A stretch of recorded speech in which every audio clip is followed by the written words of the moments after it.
What is the most powerful shadow work tool you have access to? This is something I like to call the psychological multi-tool. If you can think and speak and write, you are absolutely deadly. Nothing can get in your way. So that's why you learn to write. It's like, and I can't believe that people aren't just told that. It's like, it's the most powerful weapon you can possibly provide someone with. And I mean, I know lots of people who've been staggeringly successful and watched them throughout my life. I mean, those people, you don't want to have an argument with them. They'll just slash you into pieces. And not in a malevolent way. It's like, if you're going to make your point and they're going to make their point, you better have your points organized, because otherwise you are going to look like and be an absolute idiot. You are not going to get anywhere. And if you can formulate your arguments coherently and make a presentation, if you can speak to people, if you can lay out a proposal, God, people give you money, they give you opportunities, you have influence.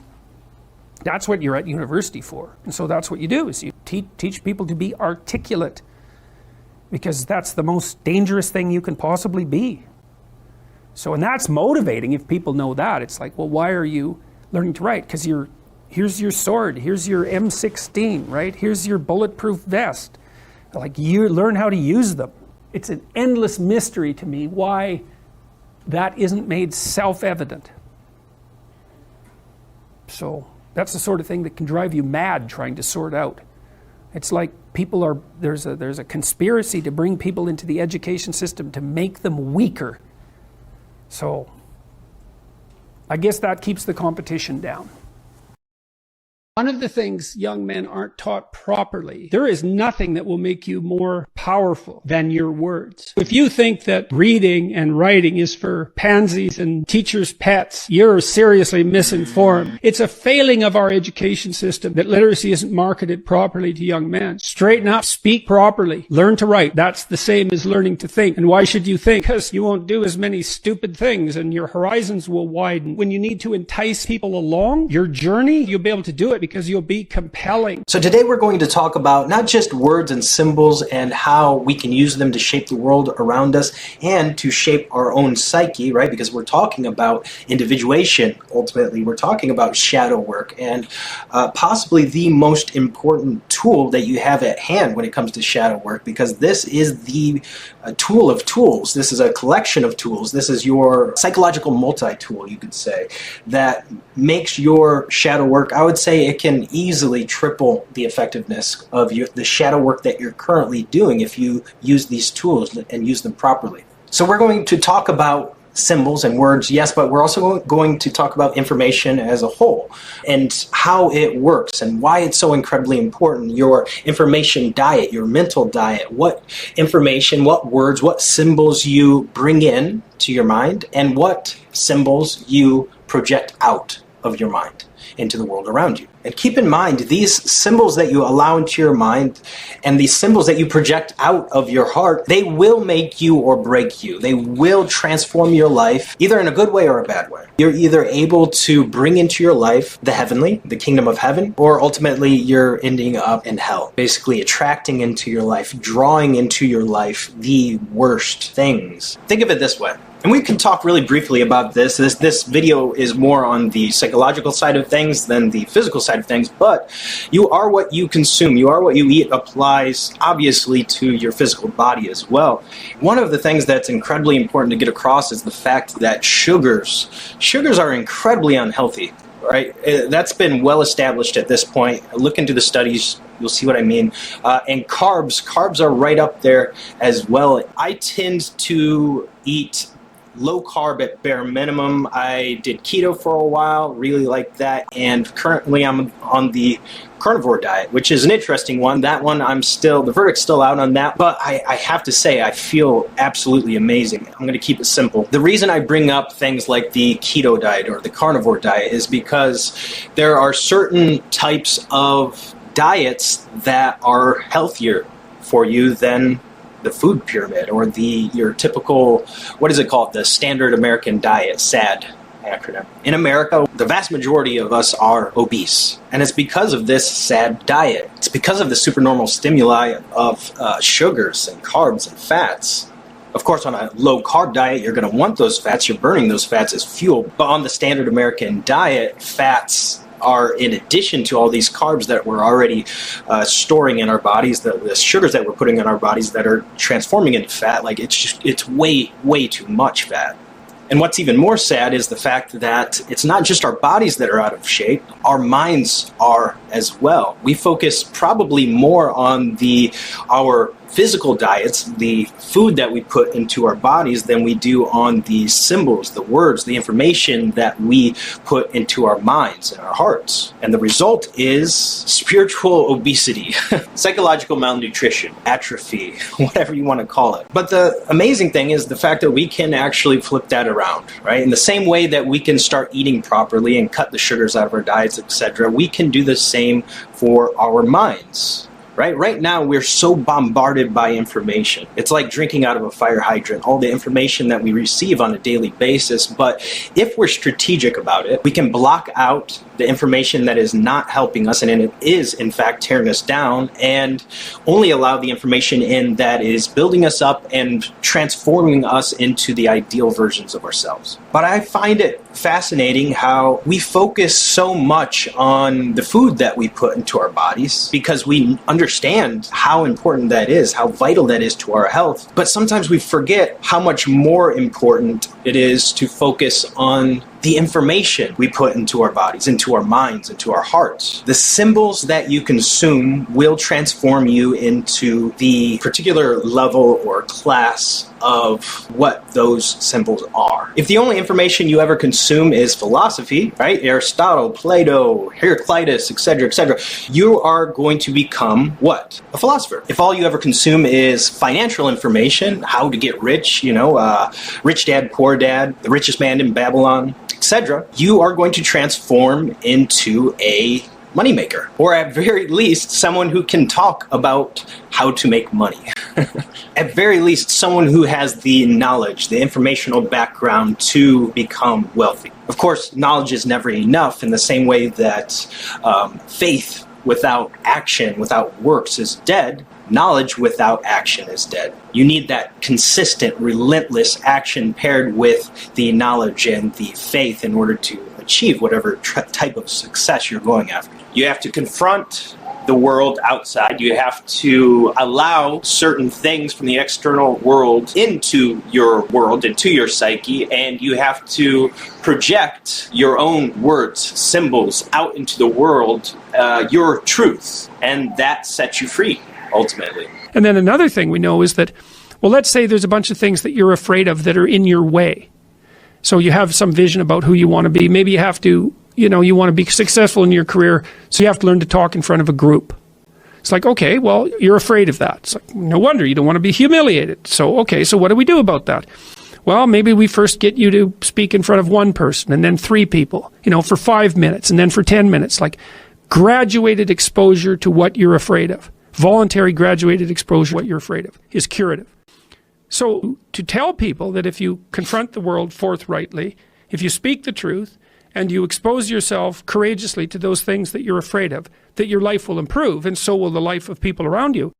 So anyways, let's go ahead and dive right into it. We're talking about shadow work, the ultimate shadow work multi-tool. I like to call it this psychological multi-tool because when you're doing certain forms of shadow work, basically, you're going to reach up for your psychological screwdriver, and for another type, you're going to get your psychological hammer and get to work. But what's fascinating about this is it really is a collection of psychological tools. So that's why I call it the psychological multi-tool. And those tools include symbols. We're going to be talking about symbols and words. We're going to be talking about embodying the logos, what you let into your mind, into your heart, and also what you let out is so incredibly important for this concept. We're going to be talking about our psychological diet paired with the symbols you project from your mind and heart into the world, and an understanding about how the best information managers are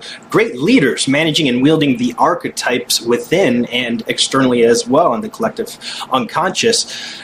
We're also going to bring down some of the religious terminology that is sometimes shrouded in mystery and difficult to understand, and is also kind of strange sounding to many, if not most of us, and kind of bring it down into the objective psychological world and gain a psychological understanding of the importance of things like the Eucharist, communion, for example. All right, you are what you eat. And so believers, well, they want to be the logos. They want to embody the logos. We'll talk about that as well. I'm going to give you a number of examples from my own psychological diet as well that I think can be very helpful. They've been incredibly helpful to me, so I hope they can help you as well. We're also going to talk about word magic, not what you're probably thinking. We're not going to go into the world of airy-fairy woo nonsense, but we're talking about how you can use words to a very powerful psychological effect. We're going to talk about the power of words, right? Whether you believe that's some kind of metaphysical or spiritual thing, or you think it's all grounded in objective reality in this physical, materialistic world. We all know that words have power, and we're going to discuss that as well. Let's go ahead and start with symbols. Symbols and words. Everybody's probably heard the Nikola Tesla quote at this point. If you want to find the secrets of the universe, think in terms of energy, frequency, and vibration. Sound waves are pressure waves that propagate through a medium, usually air. They can also travel through liquids and solids as well. Put simply, sound waves are vibrations. And whether you think there's something more to those vibrations when we use them to project the symbols or letters arranged in a specific way to encapsulate a specific meaning or not, I think we can all agree that words have very real power. That's just common sense. This is why Jordan Peterson says that the most important thing that you can possibly learn is how to use words, how to wield words to your advantage through the use of writing and speech, communication. Words are powerful. This is also why the Bible says that God created the heavens and the earth using the logos, using words. And the ancient Egyptian creation myth is the same, where the father god Atum, or however you pronounce that, uses his magical words to create all of existence. And in Proverbs 18:21, it says, "Death and life are in the power of the tongue, and those who love it will eat its fruits." Words are swords. Just switch the S from the end to the beginning. That may just be a coincidence, but it may also be a meaningful synchronicity. Now, what Peterson is focusing on there, of course, is the use of the manipulation of these symbols, these runes, so to speak, these letters situated in a way that creates a word and paired with other words that create sentences that hold a very specific meaning. He's talking about using symbols, using the symbolic in an external way, projecting those words out into the world. I did a talk at Harvard 4 years ago. And I pointed out two things to the students in the audience. One was that learning to write in particular was going to make them more powerful than they could imagine. And a number of students came up to me afterwards and said, I really wish someone would have said that to us when we first came here. Because what I observed in my own career, nothing can stop you if you can write. When you write, you make a case for something, whatever it happens to be. And if you make the best case, well, then you win. And you get whatever it is that you're aiming at. And just to give you another layer of understanding of symbolism and the power of symbolism, whether you believe that's some form of metaphysical, spiritual power, or a simple common sense sort of understanding of what power is. Here's Jonathan Pageau on the subject. There are tyrannies, right? There are moments where symbolism is controlled. Like you could say Hitler and the Nazi regime was a perfect example where very, very powerful symbols, very ancient symbols were kind of brought into their ideology and used to impose their ideology on the people. There's an order of symbolism. It's not, there's a way in which it let's say it flows, or the way in which it manifests from above down below.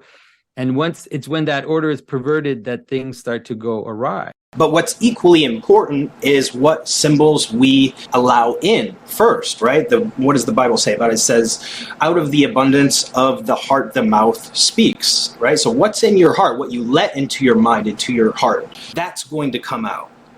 And that's why your attention is the most powerful tool you have when it comes to shadow work, right? If you're able to pay attention to what's coming out, every symbol that comes out, right? You need to be able to obviously pay attention to the words that are coming out of your mouth, but also, what does your body language say?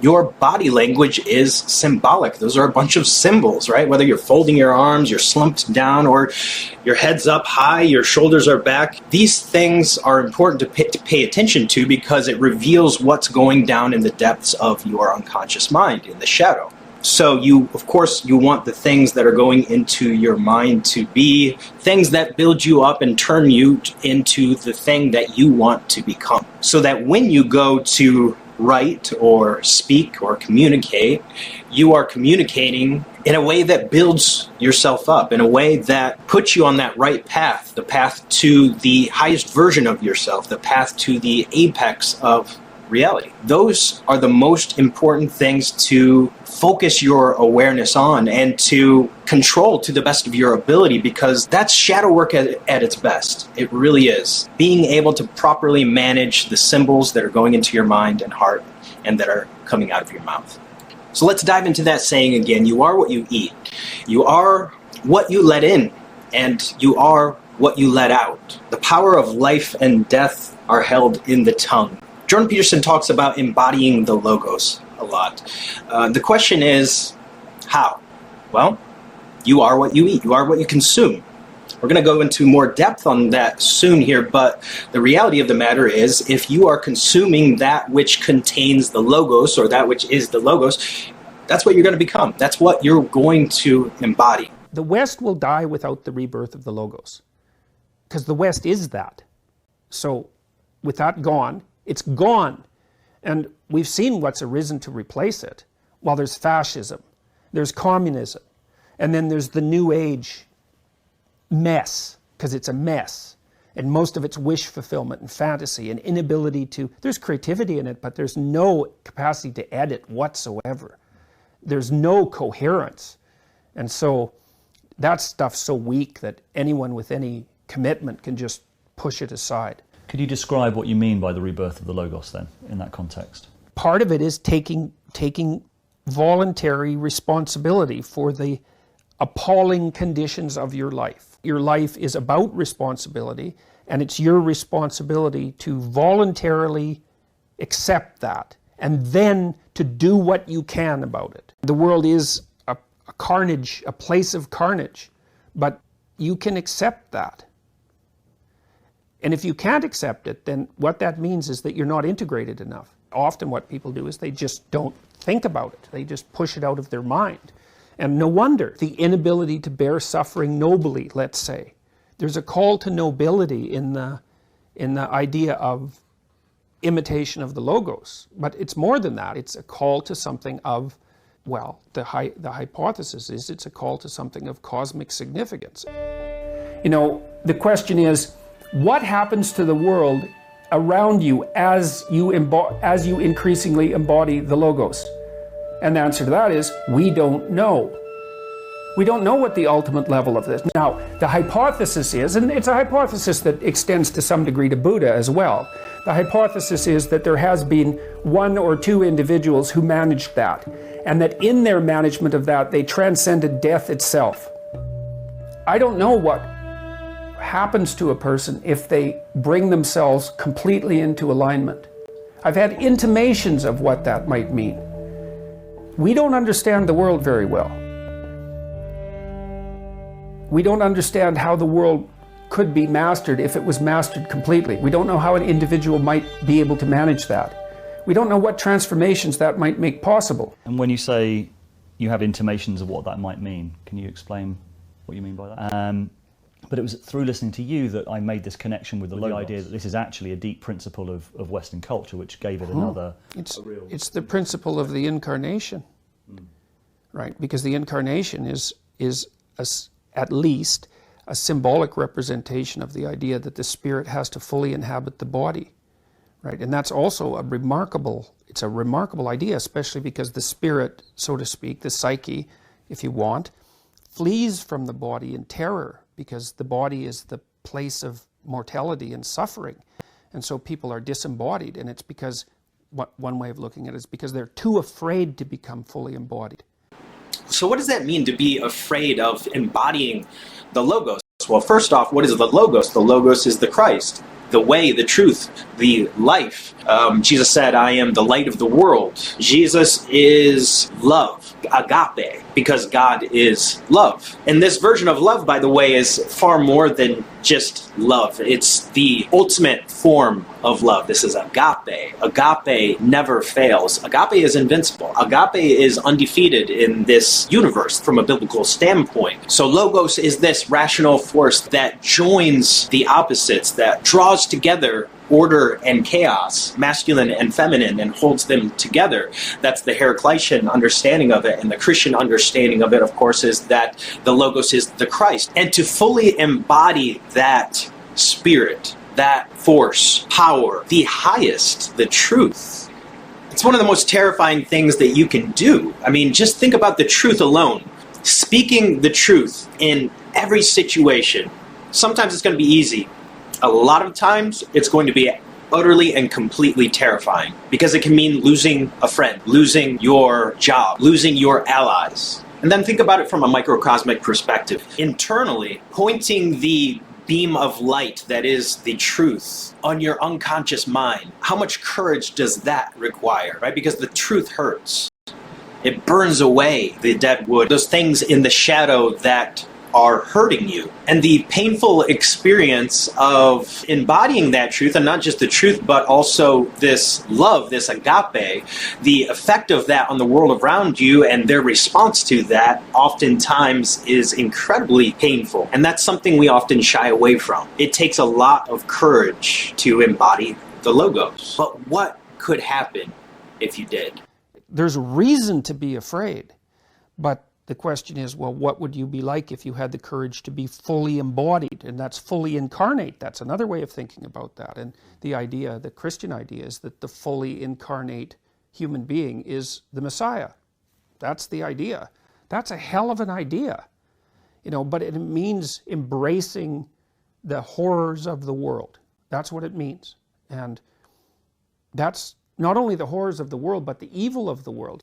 Part of spiritual development is to recognize the satanic tendencies that characterize you, and to fully wrestle with them and to integrate them. That's the thing. It's not so much to cast them away, it's to transmute them. And you can see the difference between people who've done that and people who haven't, at least to some degree, because someone who's integrated that more, they're dangerous. In the martial arts sort of way, which is they're dangerous, but they don't have to use it, because their presence, what would you say? It doesn't radiate threat exactly. Well, certainly strength, but it's the potential for havoc. That brings us to our psychological diet. This psychological diet, paired with the symbols that you project from your mind and heart into the world, that's your multi-tool. That's your psychological multi-tool.